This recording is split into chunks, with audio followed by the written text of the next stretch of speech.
The Kia Niro, Kia's other SUV.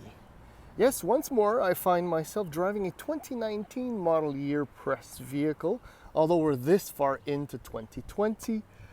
The reasons, we can blame COVID for one, and the other, well, the 2020 Kia Niro does not seem that readily available. There are very, very few differences between the 2019 model year and the 2020 model year. I'll touch on that in a few moments. Now, base price for the 2019 Kia Niro. This is an EV. This is the Niro EV. So I'm going to focus specifically on that, not the hybrid versions. Starts at $44,995. So that means it's eligible for all the rebates that you can possibly imagine federally and for some provinces. It's well equipped enough. Apple CarPlay, Android Auto, 7-inch screen, and a few other features.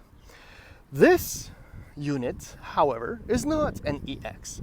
It is the SX Touring, which is $53,995. Yes, it is $9,000 more. What do you get for $9,000? In 2019, you got an 8-inch screen, the heat pump, smart cruise control, keep assist, LED lights, leather sunroof, heated everything on the inside, cooled seats as well, audio, wireless charger. The list is very long and justifies the bump in price.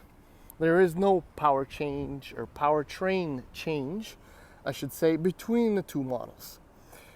Let's address now styling, which I believe firmly is this vehicle's weakest point. At first, it was interesting. It was kind of cool. It was different. But then the Hyundai Kona came along and it just made the Niro look excessively bland, confused as to what it should be, an SUV, a hatchback, possibly a compact wagon, all of that. It does not have any very specific defining features.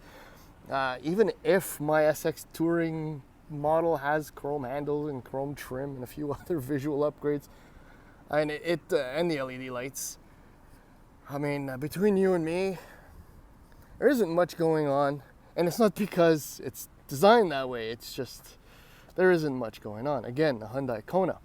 Now, right now, I will tell you, the base price for the 2020 Niro EX is unchanged, but you do get an 8-inch screen standard instead of the 7-inch. So that's a win-win.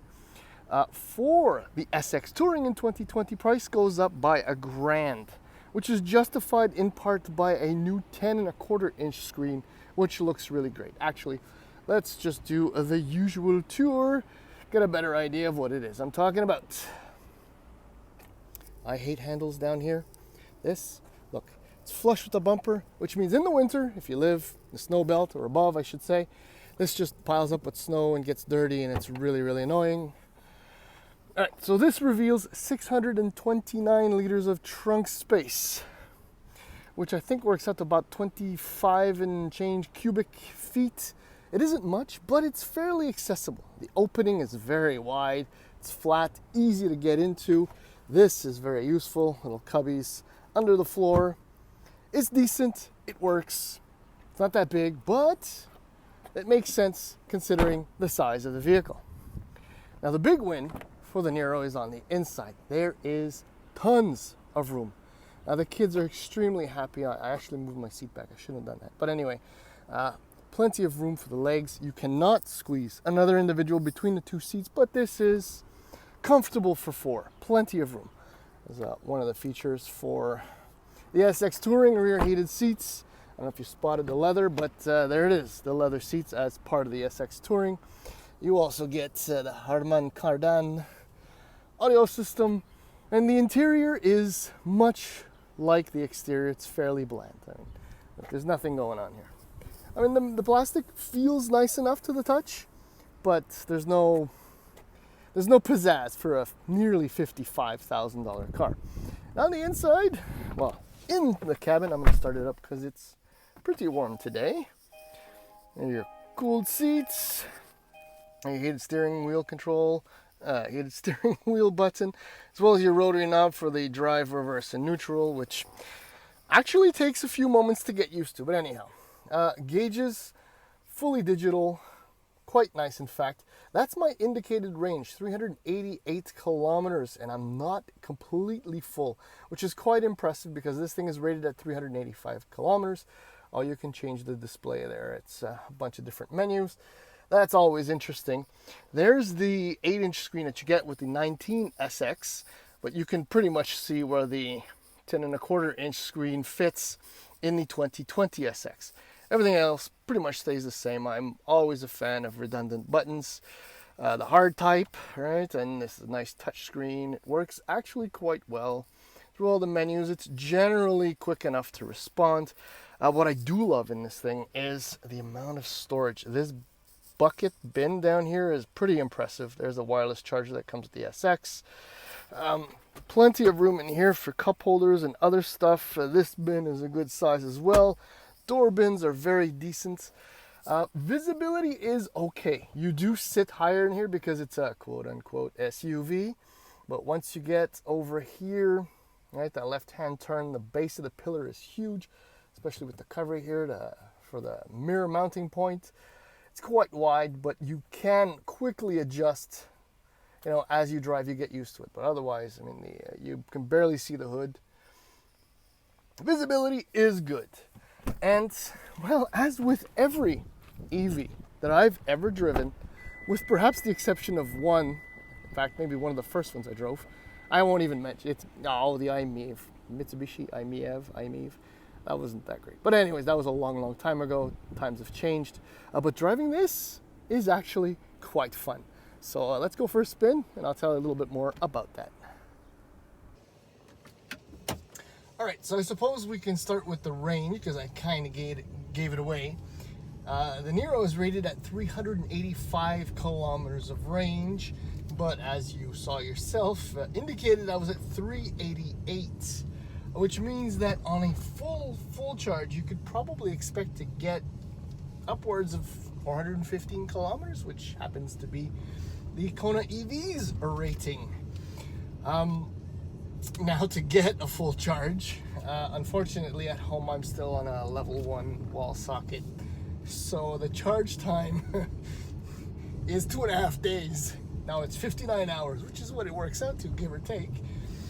But if you do get a home box, a level 2 charger, you're looking at only 9.5 hours, which makes a lot of sense. If only because, I mean, you come home from your long day at work, if you're not working from home these days, plug it in and, 12 hours later, you're guaranteed to have an absolute full charge. If you are traveling, however, on a level 3 DC fast charge with 100 kilowatt capacity, you're looking at a 0 to 80% state of charge in about 54 minutes. But I mean, like when you're driving your petrol-powered car, you never really go all the way down to the end. So it'll take less time than that to get back up to 80%. If anything, in 54 minutes, you'll be over 80%. What else can I say about driving the Niro EV? Well, it's like driving any other EV, which means it's an absolute hoot. The permanent magnet synchronous motor, which drives the front wheels, produces 201 horsepower, 291 pound-feet of torque, which means when you get on the throttle, the Niro actually just, the front end raises, the rear end dips, and if you're not careful, you will squeal your tires. In fact, that'll be the only noise your Niro EV will do as you drive off from somewhere. It's very typical from EVs, but it's oh so addictive and absolutely fun. Now, another thing that I actually really like is that this thing has so much instant throttle response and power that, and this is no matter the drive mode, obviously. One of my guilty pleasures is, I don't know, finding a V6 Mustang or, I don't know, even a GTI on the highway and kind of egging them on. I mean, obviously they'll pull away from me eventually, but just the way this thing picks up, it's so much fun. Other fun stuff, I mean, the brakes actually work really, really well. There's absolutely no reason to complain about how they work. Brake pedal response is fairly good. There's a little bit of travel in the pedal, but it's really not that bad. While I'm on braking here, I'll just do it. Oh, yes, it kicked in. Yeah, while I'm on the brake, so regen braking is an important part of these EVs.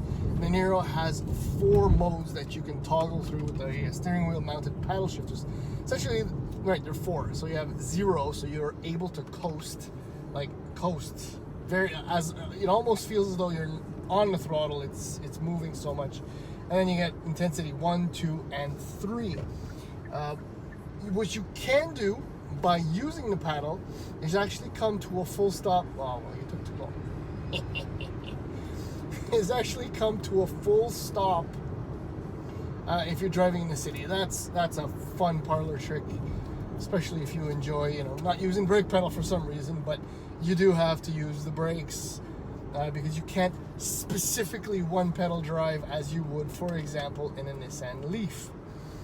Myself, I prefer using intensity 2 because it's a nice balance between some engine braking or what feels like and the ability to kind of coast a little bit. In the city, I'll be in 3 on a semi-regular basis. Now, steering, whoa, yeah. Okay, relax, easy. Wasn't me, it was the Mercedes. And he's not happy.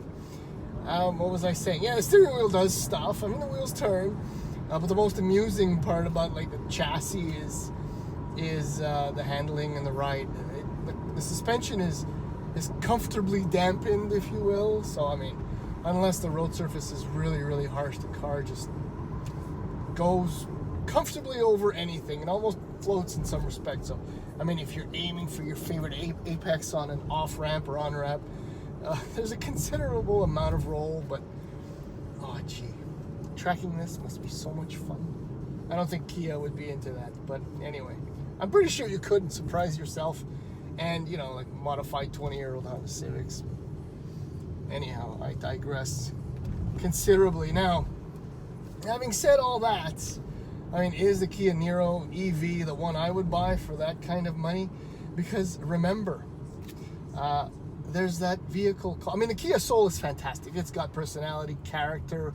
It's loads of fun. But there's this other vehicle called the Hyundai Kona EV, which, I mean, they all share very, very, very similar components, performance, and all of that. But the Niro is just so cool and interesting. And the best part about the direct comparison, other than the styling, is the packaging. You see, the Niro has the base EX and the SX Touring. And the Niro has 3 trims, and if memory serves, it's Essential, Preferred, and Ultimate. I mean, don't quote me on that. The point I'm making is that the base model, price-wise and equipment-wise, is almost identical to the Niro. But the second trim, which I'm pretty sure is called the Preferred, is only about $1,000 more.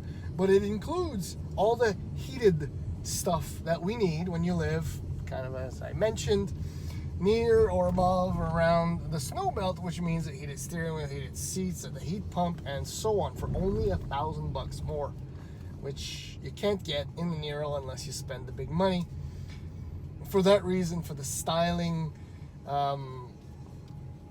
and the sheer pleasure that's amplified in the Kona because it's even more compact than this, or feels that way anyhow, that Hyundai Kona EV is the one I would take out of at least the 3 available from the Hyundai and Kia group. And that's it.